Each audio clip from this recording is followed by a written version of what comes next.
Hello दोस्तों आप सभी का एक बार फिर से आपके अपने YouTube चैनल पर स्वागत है। दोस्तों रामायण हम लोगों का बहुत ही बड़ा महाकाव्य और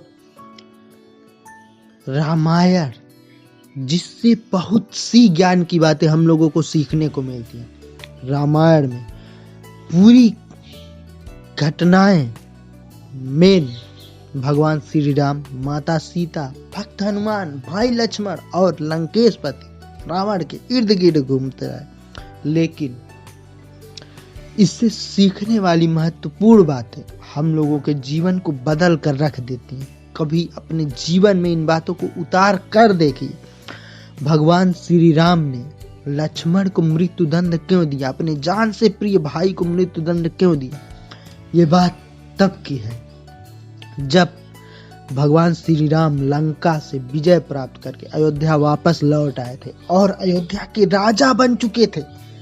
एक दिन यम देवता किसी महत्वपूर्ण चर्चा को लेकर भगवान श्री राम के पास आते हैं और वो चर्चा प्रारंभ करने से पहले श्री राम से कहते हैं कि आप मुझे वचन दें कि जब तक मेरे और आपके बीच वार्तालाप होगी हमारे बीच कोई नहीं आएगा, और यदि जो कोई आएगा भी तो आप उसे मृत्यु दंड देंगे।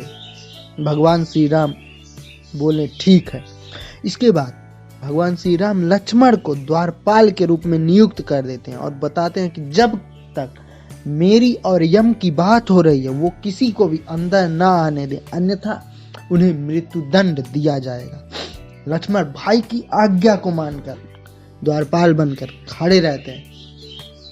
लक्ष्मण जी द्वारपाल पर कुछ ही देर थे कि वहां पर अचानक से ऋषि दुर्वासा का आगमन होता है। जब दुर्वासा जी ने लक्ष्मण जी से बोला कि मेरी आने की जानकारी, आगमन की जानकारी भगवान श्री राम को दें, तो लक्ष्मण ने विनम्रता के साथ मना कर दिया। इस पर दुर्वासा ऋषि क्रोधित हो गए।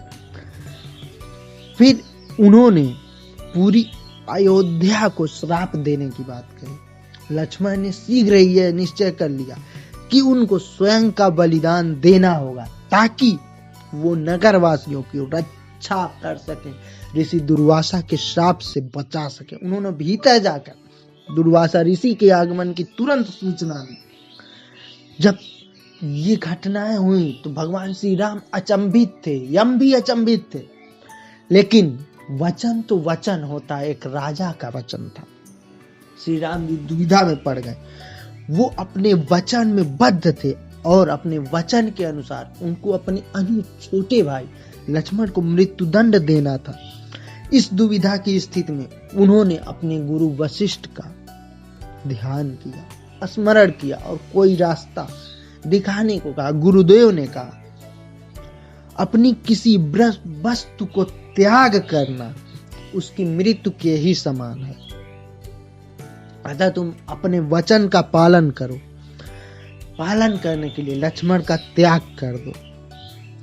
लेकिन ये बातें जैसे लक्ष्मण ने सुनी तो उन्होंने राम से कहा कि आप भूल कर भी मेरा त्याग नहीं करना, आपसे दूर रहने से तो अच्छा ही है कि मैं मर जाऊं। ये कहकर लक्ष्मण अपने वचन का पालन करते हुए मृत्यु को गले लगा ले। ऐसा कहकर लक्ष्मण जल समाधि ले ली और हमेशा के लिए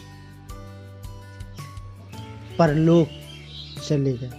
दोस्तों रामायण की ये सब घटनाएं हम लोगों को बहुत कम जानने को मिलती हैं, क्योंकि किसी महाकाव्य में ये सब वर्णित नहीं।